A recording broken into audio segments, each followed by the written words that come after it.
बताइए क्या है इस वक्त की बड़ी खबर। बिल्कुल जया, बिहार में किसकी बार में इस वक्त की बड़ी खबर ये कि कांग्रेस की तरफ से एक महत्वपूर्ण बैठक इस वक्त चलती हुई, जिसमें बिहार के तमाम बड़े नेता शामिल है कांग्रेस के।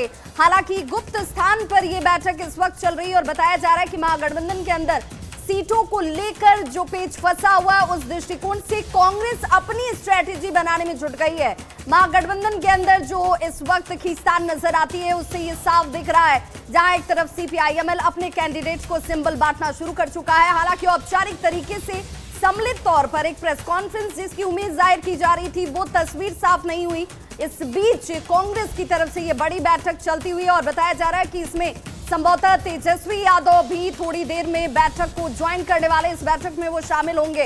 हालांकि इस बैठक को लेकर जो जानकारी इस वक्त सामने आ रही, बताया जा रहा है कि सीटों की संख्या, जिनमें कुछ सीटें हैं कांग्रेस अपने लिए 50 से 60 सीटों के बीच जिस आंकड़े की बात कर रही थी, 55 सीटों पर बात बनती हुई नजर आ रही है, लेकिन 5 सीटों पर पेच इस वक्त भी फंसा हुआ है और कांग्रेस चाहती है कि इसे साफ करने के बाद ही सीट शेयरिंग को लेकर औपचारिक कोई ऐलान प्रेस कॉन्फ्रेंस के जरिए किया जाए।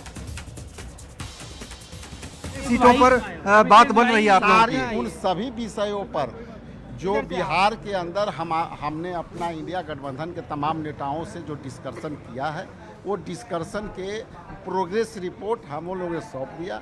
सभी विषयों पर एकदम अच्छा से हमारे नेता राहुल गांधी जी, खड़गे साहब और केसी जी ने बजाबते प्रपोजल दिया, हमारे प्रभारी कृष्णा अलावरू जी ने, और उसमें अंतोगतवा स्पष्ट हुआ कि हम सही दिशा में सही कदम उठाने जा रहे हैं। आने वाला समय में कब तक हो जाएगा ऐलान? कब तक ऐलान हो जाएगा? बहुत जल्दी होगा। तो लिस्ट सीट शेयरिंग के फाइनलाइजेशन के बाद, गठबंधन के बाद लिस्ट भी आई। लोगों को ज्यादातर ये उम्मीद है कि अल्लावरू कांग्रेस को नुकसान नहीं होने देंगे, कांग्रेस की बलि नहीं चढ़ने देंगे, तो सीटें मिलेगी 60 से ज्यादा। हमारा प्रयास ये है कि बिहार की जनता को एक अच्छी सरकार बना के दें, तो गठबंधन का भी नुकसान नहीं होना चाहिए और बिहार का फायदा होना चाहिए, हमारा प्रयास। तो देखिए, बिहार कांग्रेस प्रभारी कृष्णा अलावरू का बयान आप सुन रहे थे और उन्होंने कहा कि सीट शेयरिंग को लेकर चर्चा की जा रही है, बहुत जल्द ऐलान कर देंगे। नुकसान को लेकर जब उनसे सवाल पूछा गया कि ये दावा किया जा रहा है, लोगों का ये भरोसा है कि अलावरू के रहते कांग्रेस का नुकसान नहीं होगा, तो उन्होंने कहा कि बिहार में एक अच्छी सरकार चाहिए और इसके लिए गठबंधन में किसी को नुकसान ना हो, इसका ध्यान रखा जा रहा है। एक और बड़ी खबर आ रही है, सीधे चलेंगे न्यूज रूम। बहुत इंटरेस्टिंग इस वक्त बिहार विधानसभा चुनाव नजर आता है जया, क्योंकि देखिए एक तरफ जहां पर कांग्रेस के अंदर ही इस बात की मांग की जा रही है, चाहे वो केसी वेणुगोपाल हो, कि भाई कांग्रेस को सैक्रिफाइस करना पड़े लेकिन वो सम्मानजनक स्थिति होनी चाहिए। और इस बीच बड़ी खबर ये आ रही है कि तेजस्वी यादव ने तकरीबन 2 घंटे तक केसी वेणुगोपाल से मुलाकात की है और बातचीत की गई है, क्योंकि कांग्रेस और इस वक्त आरजेडी 2 बड़ी पार्टियां हैं जिनके बीच पहले स्थिति का साफ होना ज्यादा जरूरी बताया जा रहा है। और इस बीच ये मानकर चला जा रहा है कि दोनों ही पार्टियों के बीच पहले सहमति साफ होनी चाहिए और इस दृष्टिकोण से तकरीबन 2 घंटे तक बैठक चली है, जिसमें केसी वेणुगोपाल मौजूद रहे, संजय यादव की मौजूदगी तेजस्वी यादव के साथ नजर आई है। साथ ही साथ बताया जा रहा है राजेश राम, कृष्णा अलावरू, शकील अहमद भी इस बैठक में मौजूद रहे, जिस दौरान ये बातचीत की गई। ठीक है, बात देखिए, लगातार बैठकों का दौर देख रहे हैं, मंथन भी चल रहा है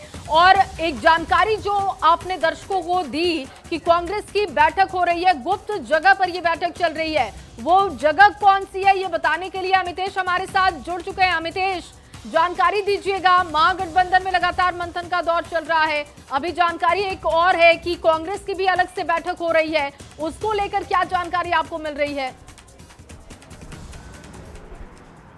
देखिए, कांग्रेस के नेताओं की बैठक अभी जारी है। छत्तीसगढ़ से कांग्रेस की राज्यसभा सांसद फूलो देवी नेताम के आवास पर बैठक है, जहां पर बिहार के सीएलपी लीडर हैं शकील अहमद और प्रदेश अध्यक्ष राजेश राम हैं, प्रभारी कृष्णा अलावरू हैं और साथ में केसी वेणुगोपाल हैं। इन सभी नेताओं की बैठक लगभग 2 घंटे तक चली है। तेजस्वी यादव और संजय यादव दोनों थे, दोनों के साथ बैठक हुई है। उसमें काफ़ी हद तक मामले को सुलझाने की कोशिश की गई है। हमारे साथ हमारे सहयोगी रवि सिसोदिया हैं, इनसे भी जानने की कोशिश कर रहे हैं। रवि, आप बताइए किस तरह की बात अभी चल रही है और मामला आखिर फंसा कहाँ है, किस जगह पर मामला फंसा? देखिए करीब 2 घंटे एक गुप्त स्थान बता सकते हैं जहाँ पे कांग्रेस की बड़ी मीटिंग होती है, यहाँ बैठक हुई है और ये बताया जा रहा है कि कांग्रेस 60 से कम सीटों पर नहीं मानने को तैयार है। और यही वजह है कि करीब जो 10 बजे बैठक हुई, 2 घंटे वहाँ बैठक चली थी। उस दौरान भी कांग्रेस लीडर्स का ये कहना था कि कांग्रेस चाहती है कि 60 सीट कम से कम वो लड़ें। अभी जो बैठक हुई है, इस बैठक में करीब 1.5 घंटे उनकी बातचीत हुई है तेजस्वी यादव से। हालांकि तेजस्वी यादव जब निकले तो उन्होंने कुछ बोला नहीं, और ऐसा जो उनका बॉडी लैंग्वेज बता रहा था कि शायद वो मीटिंग से खुश भी नहीं थे, क्योंकि अमूमन देखते हैं जब वो निकलते तो हंसते हुए निकलते हैं। लेकिन कांग्रेस अड़ी हुई है 60 सीटों पर, 60 से कम मानने के लिए कांग्रेस तैयार नहीं हो रही, इसलिए मामला फंसा हुआ है। अमितेश, बिल्कुल, चूंकि देखिए, जब सिर्फ किसी एक सूत्र से सीटों बात की हुई थी- संख्या वाली पेंच है या फिर चुनिंदा सीटों वाली भी पेंच है, कैंडिडेट्स को मन माफिक सीटें और जिताऊ उम्मीदवार होना चाहिए, इस दृष्टिकोण से भी चयन किया जा रहा है। संभवतः यही वजह है कि कांग्रेस इस बार ये चाहती है कि उसे शहरी क्षेत्रों की सीटें ही नहीं, उसे ग्रामीण क्षेत्रों की सीटें भी उतनी ही संख्या में मिले। देखिए, मैं यही जानने की कोशिश कर रहा था रवि सिसोदिया से, कांग्रेस की जो 60 सीटों की आप बात कर रहे हैं कि 60 सीटों से कम पर कांग्रेस चुनाव लड़ने के लिए तैयार नहीं हो रही है, तो क्या इसमें क्वालिटी ऑफ सीट्स की भी बात है? कांग्रेस चाहती है केवल शहरी क्षेत्र की सीटें पहले हमको दे दी गई थी, जो कि बीजेपी के प्रभाव वाली ज़्यादा सीटें होती हैं, लेकिन इस बार कांग्रेस चाहती है कि ग्रामीण क्षेत्र में भी उसे सीटें मिले और क्वालिटी ऑफ सीट्स जो है वो बेहतर हो। बिल्कुल, देखिए, और यही वजह है कि जो प्रभारी हैं कृष्णा अल्लावरू, उन्होंने पूरी टीम, पूरी सीट जो है उस पर रिसर्च किया है और सर्वे करवाया गया। सर्वे में इनको लगता है कि जो सीटें जीत सकते हैं उन सीटों पे इन्होंने दावा ठोका है, क्योंकि कई ऐसी सीटें जिनको लिए कहा जा रहा है कि जो कांग्रेस की सीट रही है उस सीट पे आरजेडी अपना दावा कर रही है, तो भी एक वजह थी। 60 सीटों की जो बात करें तो चाहते हैं कि अगर 58 पे भी बात बनती है तो तैयार हो जाएंगे, लेकिन 55 से नीचे वाली बातचीत पर तैयार नहीं है। और यही वजह कि एक अहम बैठक अभी खत्म हुई है, जहाँ तक आप बोले क्वालिटी ऑफ सीट चाहते हैं कि वैसी सीट लड़े जिसपे जितने की गुंजाइश हो, सिर्फ नाम के लिए सीट लेने को कांग्रेस तैयार ठीक नहीं है अमितेश, मैं लौटती हूँ आपके पास। इस वक्त एक और बड़ी खबर आ रही है, अपने दर्शकों को बड़ी खबर दे दे। इस वक्त की बड़ी